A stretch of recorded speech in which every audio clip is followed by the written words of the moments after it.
ఈరోజు చివరి ఆషాఢ శనివారం, పైగా దశమి తిథితో కలిసి వచ్చింది. మరి ఈరోజు ఈ కథను వింటే చాలు ఆ వెంకటేశ్వరుడి సంపూర్ణ అనుగ్రహం లభిస్తుంది. మరి ఆ కథ ఏంటో ఇప్పుడు ఈ వీడియోలో తెలుసుకుందాం. పూర్వకాలంలో అనంతాచార్యులు అనే భక్తుడుండేవాడు. ఇతడు శ్రీమద్ రామానుజాచార్యుల వారి ప్రియ శిష్యుడు. గురువు శ్రీ రామానుజాచార్యుల వారి ఆదేశానుసారం అనంతాచార్యుడు భార్యతో సహా తిరుమల చేరి శ్రీనివాసుణ్ణి సేవిస్తూ కాలం గడపసాగారు. రోజూ తిరుమల కొండలన్నీ తిరిగి ఎన్నో అందమైన పూలను సేకరించి ఆనంద నిలయంలో స్వామిని ఎంతో అద్భుతంగా అలంకరించేవాడు. పూల అలంకారంలో దివ్యంగా దర్శనమిస్తున్న స్వామిని చూసి మురిసిపోయేవాడు అనంతాచార్యులు. రోజూ అడవిలో చాలా దూరం వెళ్ళి పూలు కోసుకుని వస్తున్న అనంతాచార్యుల వారికి ఒక ఆలోచన వచ్చింది. తానే స్వామివారి పుష్పాలంకరణ కోసం ఎందుకు ఒక ఉద్యానవనాన్ని తయారు చేయకూడదని అనుకున్నాడు. చక్కగా రకరకాల సువాసనలతో ఉండే పూల మొక్కలు పెంచి వాటిని స్వామికి సమర్పించాలి అని అనుకున్నాడు. ఆ ఆలోచన రాగానే స్వామిని అందమైన పుష్పాలంకరణలో ఊహించుకుని మురిసిపోయాడు. ఈ పనిలో తాను తన భార్య తప్ప మరెవరి సహాయం తీసుకోకూడదని నిశ్చయించుకున్నాడు. ఆ తోటకు కావలసిన నీటి కోసం ఒక చెరువును తవ్వడం ప్రారంభించాడు. ప్రతిరోజు భార్యాభర్తలిద్దరూ ఉదయం స్వామివారి నివేదన అయిన తర్వాత మధ్యాహ్నం వేళలో ఆ చెరువు తవ్వే పనిలో నిమగ్నమయ్యేవారు. నిప్పులు చిమ్మే ఎండను సైతం లెక్క చేయకుండా గడ్డపారతో మట్టిని తవ్వి గంపలో ఎత్తి తన భార్య తలపై పెట్టేవాడు. ఆమె ఆ మట్టిని తీసుకెళ్లి దూరంగా విసిరేసేది. ఆ దంపతులిద్దరూ ఇదే పనిలో పడిపోయారు. భార్య నిండు చూలాలు కావడం చేత గంపను నెత్తిమీద పెట్టుకుని వెళ్ళి దూరంగా పారవేసి తిరిగి రావడం, మళ్ళీ వెళ్ళడం చాలా కష్టంగా ఉండేది. కానీ అనంతాచార్యుల వారు మాత్రం వేరే ఎవరి సహాయం తీసుకోకూడదని దృఢ సంకల్పంతో ఉండడం చేత భార్యకు ఈ శ్రమ తప్పలేదు. ఆశ్రిత జనవత్సలుడైన శ్రీనివాసుడు ఇదంతా గమనిస్తూనే ఉన్నాడు. ఆ దంపతులకు ఎలాగైనా సహాయపడాలి అనుకున్నాడు. ఆ మరునాడు ఆచార్యుల వారి వద్దకు చిన్న బాడి రూపంలో వచ్చి, తాత, ఈ మండుటెండలో మీరెంతో కష్టపడుతున్నారు, నన్ను కూడా సహాయం చెయ్యనివ్వండి అని అన్నాడు. కానీ అనంతాచార్యుల వారు అందుకు ఏమాత్రం ఒప్పుకోలేదు. కానీ బాలుడి రూపంలోని శ్రీనివాసుడు మాత్రం పట్టు విడవకుండా ప్రతిరోజు ఆ దంపతులు మట్టి తవ్వే వేలలో వచ్చి నుంచుని ఉండేవాడు. ఆచార్యుల వారు ఆ బాలుణ్ణి ఏమాత్రం దగ్గరకు రానిచ్చేవారు కాదు. ఆచార్యుల వారిది అదే పట్టుదల. నిండు చూలాలైన భార్య మట్టి గంపలను ఎత్తుకుని ఆయాసపడుతూ అంత దూరంలో పారవేయడం, మళ్ళీ తిరిగి గంపను ఎత్తుకోవడం ఇవేవి గమనించే స్థితిలో లేడు. అతని ధ్యాస అంతా ఎంత త్వరగా ఈ చెరువు పూర్తవుతుందా, ఎంత త్వరగా పూల మొక్కలు వస్తాయా, ఎంత త్వరగా ఆ పూలతో ఆ స్వామిని అలంకరించడమా అనే తపన తప్ప తన శ్రమ గాని తమ భార్య శ్రమ గాని ఏమాత్రం తెలియడం లేదు. భక్తవత్సలుడైన శ్రీనివాసుడికి ఈ దంపతులను చూస్తుంటే ముచ్చట కలిగింది. వారి భక్తి పట్ల ఎంతో సంతోషం కలిగింది. కానీ వారి శ్రమను చూసి బాధపడ్డాడు. ఇక లాభం లేదు అనుకుని నెమ్మదిగా వెళ్ళి ఆ మహా ఇల్లాలి వద్ద నుంచి గంపను తీసుకున్నాడు. ఆమెను కాసేపు పక్కన ఉండమని చెప్పి తాను మట్టి గంపలను ఎత్తి పారవేసే పనిలో పడ్డాడు. గడ్డపారతో మట్టిని తవ్వే పనిలో ఉన్న అనంతాచార్యుల వారు ఇది గమనించలేదు. తల పైకెత్తి కూడా చూడలేదు. ఇలా జరుగుతూ ఉండగా కాసేపటికి ఆచార్యుల వారికి అనుమానం వచ్చింది. తన భార్య రోజు కంటే ఈరోజు ఇంత త్వరగా ఎలా రాగలుగుతున్నది, ఇంత వేగంగా గంపను ఎలా ఖాళీ చేసి వస్తున్నది అనే సంశయం కలిగింది. ఆ ఆలోచన రాగానే ఆచార్యుల వారు ఒక్కసారి తల పైకెత్తి చూశాడు. వెంటనే జరుగుతుంది అర్థమైంది. ఇంతవరకు ఈ బాలుడు ఈ గంప మోస్తున్నాడన్నమాట. అంతే, ఆచార్యుల వారికి ఎంతో కోపం వచ్చింది. ఎంత వద్దని చెబుతున్నా వినకుండా భార్య నుండి గంపను తీసుకున్నందుకు ఆ బాలుడిపై విపరీతమైన కోపం వచ్చింది. ఒక్కసారి గడ్డపార పైకెత్తి ఎందుకిలా చేశామని కోపంగా అన్నాడు. ఆ బాలుడు చిరునవ్వుతో ఒక్కసారిగా పరుగు లంకించుకున్నాడు. సమాధానం కూడా చెప్పకుండా అలా ఆ బాలుడు వెళ్ళిపోవడం ఆచార్యుల వారికి మరింత కోపం తెప్పించింది. ఆవేశంతో ఊగిపోతూ ఆచార్యుల వారు గడ్డపారతో ఆ బాలుడి వెంట పడ్డాడు. కనబడినట్లే కనబడి ఇట్టే మాయమవుతున్నాడు ఆ బాలుడు. ఆచార్యుల వారికి కోపం మరింత ఎక్కువై గడ్డపారను ఆ బాలుడిపైకి విసిరాడు. ఆ విసురుకి గడ్డపార బాలుడి గడ్డానికి తగిలి రక్తం కారింది. మళ్ళీ మాయమైపోయాడు ఆ బాలుడు. ఆ బాలుడికి దెబ్బ తగలడంతో కొంచెం శంకించిన ఆచార్యుల వారు మళ్ళీ కనబడకుండా పోతాడా అనుకుని వెనుతిరిగారు. ఆ రోజు సాయంకాలం ఆలయంలో ప్రవేశించిన అనంతాచార్యుల వారికి ఆలయంలో అర్చకులు ఏదో చర్చించుకోవడం కనిపించింది. అందరి ముఖాలలో ఆందోళన నిండి ఉండడం గమనించారు. అందుకు కారణం ఏమిటని ఒక ఆచార్యుల వారిని అడిగారు. ఆనంద నిలయంలోకి తీసుకువెళ్ళి స్వామివారి విగ్రహాన్ని చూపించారు ఆ అర్చకులు. అంతే, అక్కడ దృశ్యం చూసిన ఆచార్యుల వారి నోట మాట రాలేదు. శ్రీనివాసుడి దివ్యమంగళ విగ్రహం చుబుకంపై గాయం, దారగా కారుతున్న రక్తం. ఆ దృశ్యం చూసిన అనంత ఆచార్యుల వారికి జరిగిందేమిటో అర్థమైంది. స్వామి, ఎంత అపరాధం చేశాను, వచ్చింది నీవని తెలియక ఎంతటి అపరాధం చేశాను. తండ్రి, ఆపద్బాంధవా, నన్ను క్షమించు తండ్రి అని స్వామివారిని అర్థించాడు. జరిగిందంతా తెలుసుకుని అక్కడ ఉన్న ఆచార్య పురుషులందరూ ఆశ్చర్యపోయారు. ఇంతలో శ్రీనివాసుడు ఒక ఆచార్యుని ద్వారా ఇలా పలికారు. ఓయి అనంతాచార్య, ఇదంతా నేను ఆడిన నాటకమే. నీ భక్తి తత్పరతను లోకానికి చాటాలని ఇలా చేశాను. నేను చేసిన లీలా విశేషమిది. నా చుబుకంపై ఈ గాయానికి గుర్తుగా మాయని మచ్చ ఏర్పడుతుంది. ఆ చుక్కపై ఈ రోజు నుంచి పచ్చ కర్పూరపు చుక్కను అలంకరించుకుని భక్తులందరినీ ఆనందింప చేస్తూ ఉంటాను అని అన్నారు శ్రీ స్వామివారు. ఇక అనంతాచార్యుల వారి జీవితం ధన్యమైంది. శ్రీ లక్ష్మీనారాయణలకు ఆ పూలతోట ఎంతో ప్రాణప్రదమైనది. ఎంతో అద్భుతమైన పూల మొక్కలతో, తీగలతో, రకరకాలైన దివ్య పుష్పాలతో ప్రకృతి సౌందర్యం మొత్తానికి అద్దం పట్టేలా ఉండే ఆ తోటలో విహరించడం శ్రీ మహాలక్ష్మికి అత్యంత ప్రీతికరం. ప్రతిరోజు రాత్రివేళలో ఆ జగన్మాత తన నాదుడు తోడురాగా ఆ వనంలో విహరిస్తూ ఆటపాటలు ఆడుతూ మైమరిచిపోయేది. అనంతాచార్యులు ఎంతో ప్రేమతో ఎన్నో అందమైన పూల మొక్కలను ఎక్కడెక్కడి నుండో తీసుకువచ్చి పెంచసాగాడు. రాత్రి వేళలో జగన్మాత ప్రతి పూల మొక్క చెంత నిల్చుని ఆ పుష్పాల అందాన్ని చూసి మురిసిపోయేది. అనంతాచార్యులు ప్రతిరోజు ఆ పువ్వులను కోసుకుని వెళ్లి ఆనందనిలయంలో స్వామికి సమర్పించేవారు. అర్చకులు ఈ పూలతో శ్రీమన్నారాయణ వారిని, స్వామివారి హృదయలక్ష్మిని ఎంతో దివ్యంగా అలంకరించేవారు. ఆ పుష్పాలంకరణలో శ్రీ స్వామి అత్యంత రమణీయంగా భక్తులకు దర్శనం ఇచ్చేవాడు. ఎంతో పవిత్రమైన విశేషమైన ఈ కథను విన్నవారికి ఆ శ్రీమన్నారాయణల సంపూర్ణ అనుగ్రహం లభిస్తుంది. ఓం నమో వెంకటేశాయ. ఒక రాజ్యంలో ఒక రాజు ఉండేవాడు. అతడికి న్యాయం అంటే చాలా ఇష్టం. అందరి కష్టసుఖాలు తెలుసుకుని మంచిగా పరిపాలన కొనసాగించేవాడు. ప్రజలంటే చాలా వాత్సల్యం కలవాడు. ధర్మ స్వభావం కలవాడు. అతడు నిత్యం భగవంతుణ్ణి ఎంతగానో ప్రార్థించేవాడు. రోజు చాలా శ్రద్ధగా భగవంతుడి పూజ, స్మరణం, నామజపం చేసుకునేవాడు. ఒకరోజు భగవంతుడు ఆ రాజుకి ప్రసన్నుడై అతనికి దర్శనమిచ్చి ఇలా అన్నాడు. రాజా, నీ భక్తిని మెచ్చుకోలేకపోతున్నాను. నేను చాలా సంతోషపడ్డాను. నీకు ఏదైనా కోరిక ఉంటే చెప్పు అని భగవంతుడు అనగా, ప్రజలంటే ఎంతో ప్రేమగల ఆ రాజు ఇలా అన్నాడు. భగవంతుడా, నా దగ్గర నీవిచ్చిన సిరి సంపదలన్నీ ఉన్నాయి. నీ కృప వల్ల నా రాజ్యంలో అన్ని సుఖ సంతోషాలు ఉన్నాయి. అయినప్పటికీ నాకు ఒకటే కోరిక. అది ఏంటి అంటే, మీరు నాకు కనిపించినట్లే, మీ దర్శన భాగ్యంతో నన్ను ధన్యుణ్ణి చేసినట్టే నా రాజ్యంలోని ప్రజలందరినీ కూడా కృపతో మీ దర్శన భాగ్యంతో ధన్యుల్ని చెయ్యండి. వారికి మీ దర్శనాన్ని ఇవ్వండి మహాప్రభు అన్నాడు. భగవంతుడు రాజును చూసి, ఇది సంభవం కాదు కదా అని ఏదో చెప్పబోయాడు. కానీ రాజు మాత్రం చాలా పట్టుబట్టి, ఈ కోరికను తీర్చవలసిందే స్వామి అన్నాడు.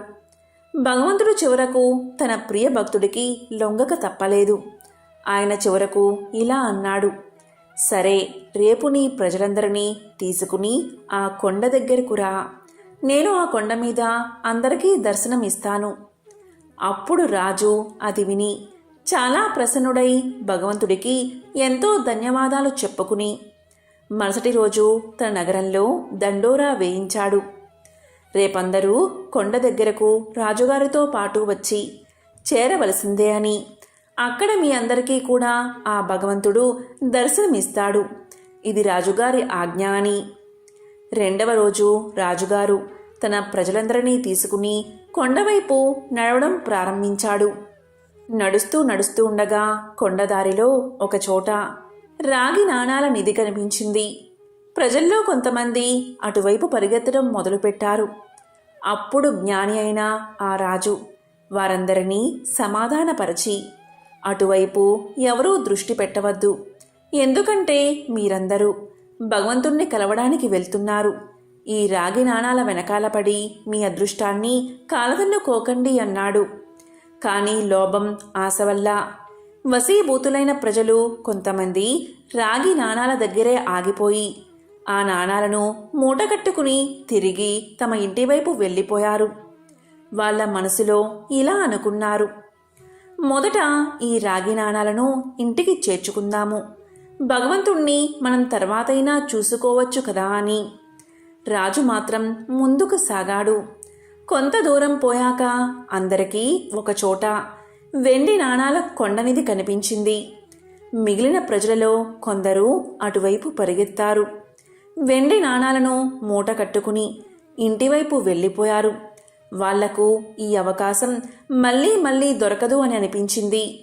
వెండి నాణాలు మళ్ళీ దొరుకుతాయో లేదో తెలియదు, భగవంతుడు అయితే మళ్ళీ అయినా దొరుకుతాడు కదా అనిపించింది. ఈ విధంగా కొంత దూరం వెళ్ళిన తర్వాత అందరికీ విచిత్రంగా బంగారపు నాణాల నిధి కనిపించింది. ప్రజలలో ఇక మిగిలిన వారంతా రాజు బంధువులతో సహా అటువైపే ఆశగా పరిగెత్తడం మొదలుపెట్టారు. వాళ్ళు కూడా ఇతరులులాగే ఈ నాణాలను మూటలు కట్టుకుని సంతోషంగా తిరిగి చూడకుండా వెళ్ళిపోయారు. ఇంకా కేవలం రాజు, రాణి మిగిలారు.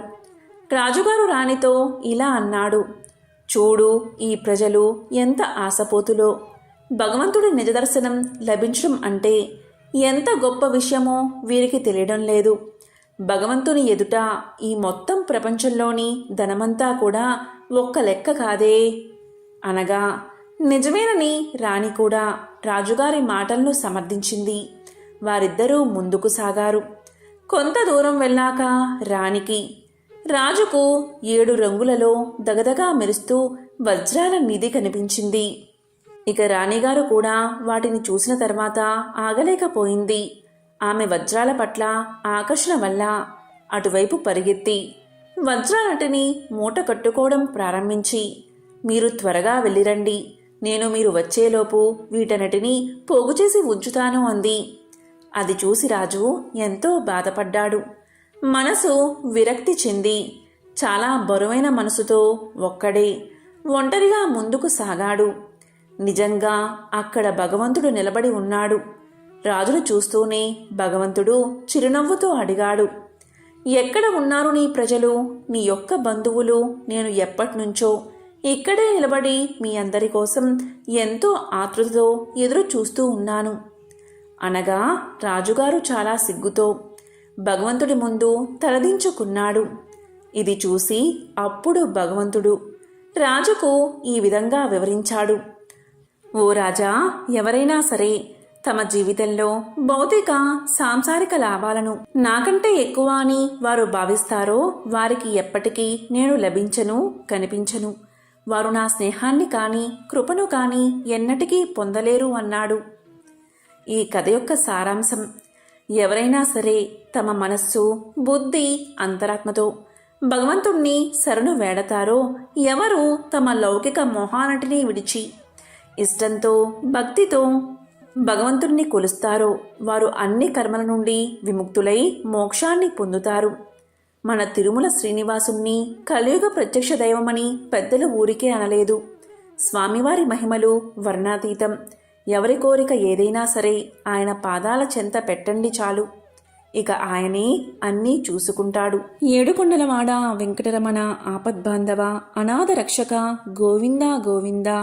శ్రీ వెంకటేశ్వర మహత్యము. సౌనకాది ముళ్లతో మహాసూతుడు ఇలా చెప్పసాగాడు. అది సత్యలోకం. బ్రహ్మదేవుడు సరస్వతికి సృష్టి విశేషాలను వివరిస్తున్నాడు. అక్కడికి ఆయన మానసపుత్రుడైన నారదుడు వచ్చి వారికి నమస్కారం చేశాడు. దీనికి బ్రహ్మ దీవించాడు. అప్పుడు నారదుడు ఇలా పలికాడు. తండ్రి, వచ్చేది కలియుగం కదా, దేవతల భూలోకంలో అడుగు పెట్టడానికే భయపడతారు. మరి ప్రజలు శ్రీమన్నారాయణ్ణి పూజించుకునే అవకాశమేది అని ప్రశ్నించాడు. దానికి బ్రహ్మదేవుడు ఇలా సమాధానం చెప్పాడు. నాయనా, నీ ప్రశ్న లోక శ్రేయస్సును కోరేదిగా ఉంది. చాలా సంతోషం. ఆ భగవానుడు కరుణామయుడు. తన బిడ్డలైన ప్రజల్ని అస్సలు విడిచిపెట్టడు. ఏదో ఒక కారణం కల్పించుకుని భూలోకంలో అవతరిస్తాడు. చూస్తూ ఉండు అని చెప్పగా బ్రహ్మవాక్యం తప్పక జరుగుతుందని నారదుడు ఎంతో సంతోషపడ్డాడు. ఇక కలియుగం మొదలైనది. కలిదోష నివారణ కోసం మహర్షులంతా నైమిసారణ్యంలో ఒక సత్రయాగాన్ని చెయ్యాలని సంకల్పించారు. అయితే ఆ యజ్ఞ ఫలాన్ని ఎవరికి దారపోయాలి, ఎవరికి దారపోస్తే ప్రయోజనం కలుగుతుందని చర్చించుకున్నారు. వారిలో భృగు మహర్షి లేచి ఇలా పలికారు. యజ్ఞ ఫలానికి త్రిమూర్తులైన బ్రహ్మ విష్ణు శంకరులలో ఎవరు తగినవారో నేను పరీక్షించి తెలుసుకుని వస్తాను అన్నారు. ఆయన మహా తపస్శాలి. తన తపః ప్రభావంతో కుడికాలిలో ఒక కన్ను కూడా పొందగలిగాడు. దేనికి మునులంతా భృగు మహర్షిని పంపడానికి ఆమోదం తెలిపారు. భృగు మహర్షి ముందుగా బ్రహ్మలోకాన్ని చేరుకున్నారు. ముందుగా వెళ్లి బ్రహ్మగారి ముందు ఉన్న ఆసనం మీద కూర్చున్నారు. కాని బ్రహ్మ సృష్టి కార్యక్రమంలో తలా మునకలై ఉన్నారు. దీంతో బ్రహ్మ భృగు మహర్షి రాకను అస్సలు గమనించలేదు. సరస్వతీదేవి వీణానాదంలో మునిగి ఉంది. దానితో భృగు మహర్షికి కోపం వచ్చి, మహా తపస్సాలినైనా నన్ను అతిథిగా మన్నించలేకపోయావు. సృష్టికర్తను అని అహంకరిస్తున్నా నీకు భూలోకంలో ఎక్కడా పూజా పురస్కారాలు లేకుండా పోవునుగాక అని శపించాడు. ఇక అక్కడ్నుంచి భృగు మహర్షి కైలాసానికి చేరుకున్నాడు. అక్కడ పరమేశ్వరుడు పార్వతితో ఆనందనాట్యం చేస్తూ భృగువు రాకను గమనించలేదు. దానితో భృగు మహర్షి కోపంతో, శంకరా, నీవు నాట్య విలాసాలలో మునిగిపోయి మహా తపస్సాలిని అతిథిని అయినా నన్ను నిర్లక్ష్యం చేశావు. కాబట్టి భూలోకంలో నీకు లింగ రూపంలోనే కాని నిజ రూపంలో ఆరాధన జరగకుండా ఉండుగాక అని శపించాడు. ఆ తరువాత భృగు మహర్షి అక్కడ్నుంచి వైకుంఠానికి చేరుకున్నాడు. అక్కడ మాధవుడు పాన్పు మీద పడుకుని తనకు పాదసేవ చేస్తున్న లక్ష్మీదేవితో సరస సలాపాలు ఆడుతున్నాడు. ముని రాకను శ్రీ మహావిష్ణువు గమనించలేదు. అప్పుడు భృగు వెళ్ళి ఇలా పలికాడు. అతిథిగా వచ్చిన నన్ను అవమానిస్తావా అంటూ విష్ణుమూర్తి గుండెల మీద తన్నాడు. ఒక్కసారిగా లోకాలన్నీ కంపించాయి. అయినా శ్రీ మహావిష్ణువు రవ్వంత కూడా ఆగ్రహించక పరమ శాంత స్వభావంతో లేచి మునికి నమస్కారం చేసి ఇలా పలికాడు.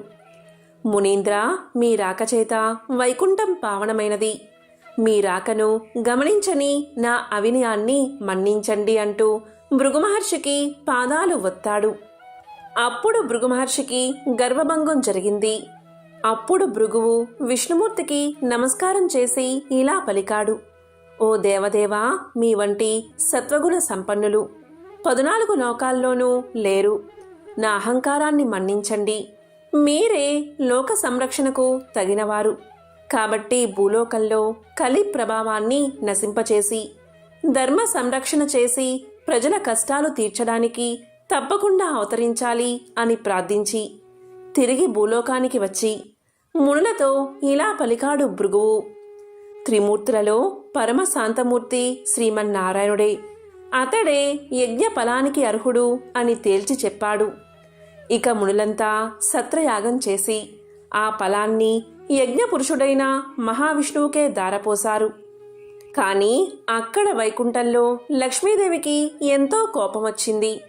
శ్రీహరి వక్షస్థలమే తన నివాసం. ఆ నివాసాన్ని ఒక ముని కాలితో తన్నాడు. అందుకు శ్రీహరి కోపగించక ఆయనకు చాలా మర్యాదలు చేశాడు. భర్తయే తన్ను గౌరవించలేదు అని అలిగి భూలోకానికి ప్రయాణమైనది లక్ష్మీదేవి. లక్ష్మీ లేని ఇల్లు కళావిహీనమైనది. ఆమెను వెతికి తెచ్చుకోవడానికి భూలోకానికి ప్రయాణమయ్యాడు విష్ణువు. ఇంతలో భూదేవి వచ్చి ఇలా పలికింది: దేవా, కలియుగంలో పాపం పెరిగింది. పాపభారం మొయ్యలేకపోతున్నాను. నువ్వు భూలోకంలో అవతరించి నన్ను కాపాడు అని కోరింది. వెంటనే శ్రీ మహావిష్ణువు శ్రీనివాసుడు అనే పేరుతో భూలోకానికి దిగివచ్చి లక్ష్మి కోసం వెతకడం ప్రారంభించాడు. శేషాద్రి కొండలలో ఒక పుట్టను నివాసంగా చేసుకున్నాడు. శేషాద్రి పర్వత ప్రాంతాలను పరిపాలిస్తున్న మహారాజు ఆకాశరాజు. అతడు సంతానం లేక పుత్ర కామేష్టి చెయ్యబోతూ భూమిని దున్నుతూ ఉండగా నాగలకి ఒక బంగారు పెట్టె తగిలింది. దాన్ని తెరిచి చూడగా మహాలక్ష్మి కలతో ఒక బాలిక కనిపించింది. అప్పుడు ఆకాశరాజు సంతోషించి ఆ పిల్లకు పద్మావతి అనే పేరు పెట్టి అల్లారు ముద్దుగా పెంచాడు. యుక్త వయసు వచ్చిన పద్మావతి ఒకసారి శ్రీనివాసుణ్ణి చూసి మోహించింది. తల్లిదండ్రులకు చెప్పింది. ఆకాశరాజు వచ్చి చూసి శ్రీనివాసుడి తేజో విశేషాలకు ఆశ్చర్యపడి అతడే శ్రీ మహావిష్ణువు అని భావించి పద్మావతిని ఇచ్చి వివాహం చేశాడు. ఆకాశరాజు తరువాత అతని తమ్ముడు తొండమానుడు రాజయ్యాడు. శ్రీనివాసుడు వెంకటేశ్వరుడు అనే నామంతో తిరుమల శిఖరాల మీద కలియుగాంతం వరకు నివసించాలని నిశ్చయించుకుని సాలగ్రామ శిలారూపుడై పద్మావతి భూదేవులతో నివసించసాగాడు. తొండమానుడు శ్రీ వెంకటేశ్వరునికి ఆలయాన్ని నిర్మించాడు. తన్ను సేవించే భక్తులకు కల్పవృక్షం లాంటివాడై శ్రీనివాసుడు ఇప్పటికీ భక్తులను సంరక్షిస్తూ అక్కడే నిలిచి ఉన్నాడు. ఈ విధంగా శ్రీ వెంకటేశ్వర స్వామి గురించి సూతుడు సౌనకాది ముళ్లకు చెప్పగా అంతా విన్న మునులంతా చెప్పిందంతా విని వెంకటాచలంపై వెలిసాక శ్రీనివాసుడి అనుగ్రహం పొందినవారు ఎవరైనా ఉంటే వారి కథను వినిపించమని సూతుణ్ణి అడిగారు. అప్పుడు సూతుడు ఇలా చెప్పడం ప్రారంభించాడు. కుమ్మరి భీముడి కథ. తిరుపతి మహాక్షేత్రానికి సమీపంలో ఒక పల్లెలో భీముడు అనే కుమ్మరివాడు ఒకడు కలడు. అతడు పేదవాడు. కుండలను తయారు చేసి వాటిని అమ్ముకుని జీవించేవాడు. అతనికి శ్రీనివాసుడిపై భక్తి ఎక్కువ. చిరకాలము దేవుణ్ణి పూజించాలి అని ఉన్నా కుటుంబ పరిస్థితిని బట్టి అతనికి అట్టి అవకాశం ఉండేది కాదు. అందువల్ల తాను కుండలను తయారు చేసే ప్రదేశంలో శ్రీ వెంకటేశ్వర స్వామివారి ప్రతిమను ఉంచుకున్నాడు. సారేపై కుండలు తయారు చేసే సమయంలో తన చేతికి అంటిన మట్టిని పుష్పంగా చేసి భక్తితో స్వామివారి ప్రతిమ వద్ద ఉంచుతూ ఉండేవాడు. అది అతనికి నిత్య కృత్యం అయిపోయింది. ఆ ప్రాంతాన్ని పరిపాలించే రాజు తొండమానుడు. అతను కూడా శ్రీ వెంకటేశ్వర స్వామి యందు భక్తి కలిగినవాడు. అతడు ప్రతిరోజు వెంకటాచలానికి పోయి స్వామివారిని బంగారు పూలతో అర్చిస్తూ ఉండేవాడు. కొంతకాలానికి తొండమానుడిలో అహంకారం ఎక్కువైపోయింది. ఇలా ఉండగా ఒకరోజు తొండమానుడు పూజ చేయడానికి ఉద్యుక్తుడు కాగా అతడు నిన్న పూజించిన బంగారు పూల స్థానంలో మట్టిపూలు స్వామివారి దగ్గర కనిపించాయి. కారణమేమిటో తొండమానుడికి అర్థం కాలేదు. అర్చకులు తానుంచిన బంగారు పూలను దొంగలించి మట్టిపూలు ఉంచుతున్నారని అనుమానించాడు. తన భటులను కాపలాగా ఉంచాడు. రాజు ఎన్ని విధాలుగా ప్రయత్నించినా బంగారు పూల స్థానంలో మట్టి పువ్వులే స్వామివారి వద్ద ఉండేవి. దీంతో మహారాజుకు మానసిక వ్యధ పెరిగిపోయింది. ఈ విధంగా చింతాపీడితుడైన అతనికి శ్రీ వెంకటేశ్వర స్వామి కల్లో కనిపించాడు. స్వామి ఇలా పలికాడు. రాజా, సమీప గ్రామంలో భీముడు అనే కుమ్మరివాడు ఉన్నాడు. అతను కుండలు చేస్తూ ఉన్నా కూడా నా స్మరణాన్ని ధ్యానాన్ని విడవని మహాభక్తుడు. వాని భక్తి ప్రభావం వల్ల అతడుంచిన మట్టిపూలు ఇక్కడికి నా సన్నిధానానికి చేరుతున్నాయి. నీ ఉంచిన బంగారు పువ్వులు అతడు ఉంచిన పూల ముందు నిలవలేక అదృశ్యం అయిపోతున్నాయి. భక్తిలో అతడు నీకంటే ఉత్తముడు, విచారించకు అని ఊరడించాడు శ్రీ వెంకటేశ్వర స్వామి. తనను మించిన భక్తుడు ఒకడున్నాడని స్వామివారు చెప్పిన మాటలు పరిశీలించడానికి వెంకటాచలానికి సమీపంలో ఉన్న పల్లెలలో భటులతో కలిసి తిరగసాగాడు మహారాజు. ఒక పల్లెలో సారెపై కుండ నుంచి తిప్పుతూ చేతికి అంటిన మట్టిని పుష్పంగా చేసి సమీపంలో ఉన్న శ్రీ వెంకటేశ్వర స్వామివారి ప్రతిమకు సమర్పిస్తున్న భీముణ్ణి చూసి ఆశ్చర్యపడ్డాడు రాజు. అప్పుడు రాజు భీముణ్ణి సమీపించి ఇలా పలికాడు, ఓయి, నీవు స్వామిని మట్టి పూలతో ఎందుకు పూజిస్తున్నావు? నీకు పూజకు పుష్పాలు దొరకడం లేదా అని అడిగాడు. దానికి భీముడు రాజుకు నమస్కారం చేసి ఇలా చెప్పాడు, మహారాజా, మీ వంటి వారు ఇక్కడికి రావడం వల్ల నా ఇల్లు పావనమైనది. నేను చదువురాని మూర్ఖుడిని. స్వామివారిని పూజించడం ఎలాగో నాకు తెలియదు. దరిద్రుణ్ణి. కుండలు చేయకపోతే నా కుటుంబం గడవదు. కాబట్టి నేను ఉదయం నుంచి సాయంకాలం వరకు కుండలు చెయ్యక తప్పదు. అందుకే చేతికి అంటిన మట్టిని పుష్పంగా చేసి ఇలా స్వామివారికి సమర్పించుకుంటున్నాను అని వివరించాడు. కుమ్మరివాని మాటలు విన్నా రాజు మిక్కిలి ఆశ్చర్యపడ్డాడు. కుమ్మరివాడి భక్తికి మెచ్చి అతనికి నమస్కరించి తన రాజ్యానికి తీసుకుపోయాడు. ఆ తరువాత కొంతకాలానికి భీముడు సశరీరంగా వైకుంఠాన్ని చేరుకున్నాడు. శ్రీ వెంకటేశ్వర స్వామి భీముడి భక్తికి మెచ్చి, ఇక నుంచి నా ఉదయం ప్రసాదం మట్టి పాత్రలోనే నివేదించాలి అని తొండమాను మహారాజుకు కల్లో కనిపించి చెప్పాడు. ఈనాటికి స్వామివారి సన్నిధిలో ఈ ఆచారాన్ని పాటిస్తూ ఓడు అనే ప్రసాదాన్ని మట్టి కుండలతోనే నివేదన చేసి ఆరాధిస్తున్నారు. తొండమానుడు శ్రద్ధాభక్తులతో శ్రీ వెంకటేశ్వర స్వామిని అర్చిస్తూ నిత్యోత్సవాలు, రథోత్సవాలు, సమారాధనలు మున్నగ వాటిని జరిపిస్తూ మరుజన్మలో విష్ణు లోకాన్ని చేరుకున్నాడు. ఒకసారి శనేశ్వరుడికి మానవులు ఎవరూ తన భక్తితో సేవించడం లేదని, భయంతో మాత్రమే పూజిస్తున్నారని విచారం కలిగింది. అప్పుడు వెంకటేశ్వరునికి తపస్సు చేయగా స్వామి సాక్షాత్కరించారు. అప్పుడు శనీశ్వరుడు ఇలా పలికాడు, స్వామి, నా పేరు వింటే ప్రజలు భయపడుతున్నారు. ఆ భయం పోవడానికి ఇక నుంచి నాకు ప్రీతైన శనివారం రోజు నన్ను ధ్యానించి ఆరాధించి ఆ పైన నిన్ను పూజించిన వారికి సర్వదేవతలను పూజించిన ఫలం ఆ ఒక్క రోజులోనే రావాలి అని కోరాడు. అందుకు స్వామి చిరునవ్వు నవ్వి ఇలా పలికారు, శనీశ్వర, నీ కోరిక సమంజసంగానే ఉంది.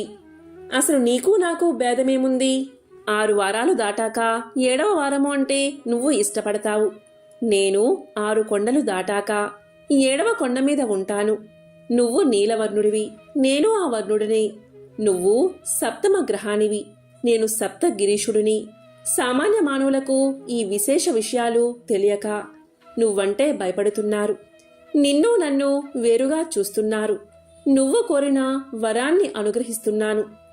ఏ భక్తులు 7 శనివారాల పాటు నిన్ను ముందు పూజించి ఆ తరువాత నన్ను పూజిస్తూ సప్త శనివార మహావ్రతంగా ఆచరిస్తారో వారు సమస్త శనిదోషాల నుంచి విముక్తులై సౌఖ్యాన్ని పొందుతారు. ఆయురారోగ్యాది సకల శ్రేయస్సులను పొందుతారు. ఇందులో సంశయం ఏమీ లేదు అని వరాన్ని ఇచ్చాడు శ్రీ వెంకటేశ్వరుడు. ఇక సౌనకాది ముళ్ళంతా సూతుడు చెప్పింది విని చాలా ఆనందించి ఈ సప్త శనివార వ్రతం ఆచరించి శ్రీనివాసుడి అనుగ్రహం పొందినవారు ఎవరైనా ఉంటే వారి కథను వినిపించమని సూతుణ్ణి అడిగారు. అప్పుడు సూతుడు ఇలా చెప్పడం ప్రారంభించారు. పూర్వకాలం కాంచీపురంలో దేవదత్తుడు అని ఒక బ్రాహ్మణుడు ఉండేవాడు. అతను వేదాంగ పారంగతుడు. అతని భార్య మాలిని. వారిద్దరూ అతిథుల్ని అభ్యాగతుల్ని ఆదరిస్తూ గృహస్థ ధర్మాన్ని పాటిస్తూ ఉండేవారు. వారికి శ్రీ వెంకటేశ్వర స్వామి ఇలవేలుపు. ఒకనాడు వారింటికి కాశీయాత్ర చేసి వచ్చిన ఒక బ్రాహ్మణోత్తముడు వచ్చాడు. ఆ దేవదత్త దంపతులు ఆయన్ను సాక్షాత్తు వెంకటేశ్వర స్వామిగా భావించి అతిథి మర్యాదలు చేశారు. భోజనం పూర్తయిన తర్వాత ఆ బ్రాహ్మణుడు వారి జాతకాలు పరిశీలించి చూసి జాతకం ప్రకారంగానూ గోచార ప్రకారంగానూ దేవదత్తునికి శని దోషం వల్ల అపమృత్యువు కలిగే సూచనలు కనబడుతున్నాయని, ఆ అపమృత్యు దోష పరిహారం కోసం సప్త శనివార వ్రతం చేసి అటు శనేశ్వరుణ్ణి ఇటు శ్రీ వెంకటేశ్వర స్వామిని భక్తి శ్రద్ధలతో ఆరాధించవలసిందని చెప్పాడు. అమ్మా, నీవు శ్రద్ధ వహించి నీ భర్తను కూడా సప్త శనివార వ్రతం చేయడానికి ప్రోత్సహించి నీ సౌభాగ్యాన్ని నిలుపుకోవాలి సుమా అని హెచ్చరించాడు. సప్త శనివార వ్రత విధానాన్ని కూడా వివరంగా బోధించి సెలవు తీసుకుని తన దారిన తాను వెళ్ళిపోయాడు ఆ బ్రాహ్మణోత్తముడు. దేవదత్తుడికి తారాబలం చంద్రబలం సరిపోయిన ఒక శుభదినాన ఆ దంపతులిద్దరూ బ్రహ్మముహూర్తాన అంటే తెల్లవారుజామున 4 గంటలకే లేచి స్నాన ధ్యానాదులు నిర్వర్తించి ఇంటిలో ఈశాన్య భాగాన పూజాపీఠం పెట్టి మండపం వేసి వెంకటేశ్వర స్వామి చిత్రపటం పెట్టి పూజా సామాగ్రులు నైవేద్య పదార్థాలు ఉదయం అంటే కొబ్బరికాయలు అరటిపళ్ళు నల్లద్రాక్ష పళ్ళు 7 చిమ్మిలి ఉండలు సిద్ధం చేసుకుని ఉదయం పూజ చేసి ఆనాడు సాయంకాలం దాకా ఉపవాసం చేసి సాయంకాలం పళ్ళు కాయలతో పాటు 7 లడ్డూలు కూడా నైవేద్యానికి సిద్ధం చేసుకుని సాయంకాలం పూజ చేసుకుని ఒక బ్రాహ్మణుని పిలిచి ఆయనకు భోజనం పెట్టి ఆ పైన వారు భోజనం చేసి మొదటి రోజు వ్రతాన్ని యథావిధిగా నిర్వర్తించారు. ఆ విధంగా వారు వరుసగా 7 శనివారాల పాటు వ్రతాన్ని భక్తి శ్రద్ధలతో కొనసాగించారు. ఇక 7వ శనివారం వ్రత పరసమాప్తి చేసి భోజనం చేసి కొంతసేపు శ్రీ వెంకటేశ్వర స్వామి యొక్క మహిమలు వర్ణించుకుంటూ కాలక్షేపం చేసి ఏనడి జాములోనో కొంచెం పడుకున్నారు. ఆ దంపతుల భక్తి శ్రద్ధలకు పూజా విశేషాలకు ప్రసన్నుడై శ్రీ వెంకటేశ్వర స్వామి మాలినీదేవికి స్వప్నంలో సాక్షాత్కరించి ఇలా పలికాడు. ఓ పరమసాధ్వి, మీ దంపతులిద్దరూ శ్రద్ధాభక్తులతో చేసిన సప్త శనివార వ్రతానికి నాకు చాలా సంతోషం కలిగింది. ఆ వ్రత ప్రభావం వల్ల నీ భర్తకు శనైశ్వర దోషం అపమృత్యు భయం కూడా తొలగిపోయింది. అతనికి రాబోయే జన్మలోని ఆయుర్దాయాన్ని ఈ జన్మలోకి తీసుకువచ్చి ఇతన్ని పూర్ణ ఆయుర్దాయం కలవాన్ని చేశాను. మీరిద్దరూ సుఖశాంతులతో ఆనందంగా 100 సంవత్సరాలు జీవించి ధర్మార్థ కామమోక్షాలు అనే 4 పురుషార్థాలు సాధించుకుంటూ మీ మానవ జన్మను సార్థకం చేసుకోండి అని దీవించి అదృశ్యం అయిపోయాడు. వెంటనే ఆమె లేచి భర్తను లేపి తన స్వప్న వృత్తాంతాన్ని వినిపించింది. ఆయన కూడా ఎంతో సంతోషించి భార్యను అభినందించాడు. ఒక శుభముహూర్తాన ఆ దంపతులిద్దరూ శ్రీ వెంకటేశ్వర స్వామి దర్శనార్థమై తిరుపతి కొండకు వెళ్లి మొక్కులు తీర్చుకుని ఆ స్వామిని మనసారా స్తుతించి ప్రసాదాన్ని స్వీకరించి తిరిగి వచ్చారు. ఇంటికి వచ్చాక బ్రాహ్మణుల్ని పిలిచి అన్న సంతర్పణ చేసి బ్రాహ్మణ ఆశీర్వాదాలు పొందారు. జీవితాంతం వరకు యథాశక్తిగా శ్రీ వెంకటేశ్వర స్వామి సేవ చేస్తూ చివరికి శ్రీ స్వామి సాన్నిధ్యాన్ని పొందారు. కలౌ శ్రీ వెంకటనాయకః అని పెద్దల సూక్తి. కలియుగంలో శ్రీ వెంకటేశ్వర స్వామిని మించిన ఆరాధ్య దైవం లేడు. ఈ సప్త శనివార వ్రతంతో ఆయన్ని ఆరాధించిన వారికి శనిదోషాలు తొలగి శ్రీ స్వామి అనుగ్రహం లభిస్తుందని సూతుడు సౌనకాది మహాముళ్లకు వినిపించాడు. వారు ఈ కథ విని ఎంతగానో ఆనందించారు. కలియుగమున శ్రీ వెంకటేశ్వర స్వామియే ప్రత్యక్ష దైవం. భక్తి శ్రద్ధలతో శ్రీ స్వామిని అర్చించిన వారికి ఇహపర లోకాలయందు భోగభాగ్యాలు కలుగుతాయి.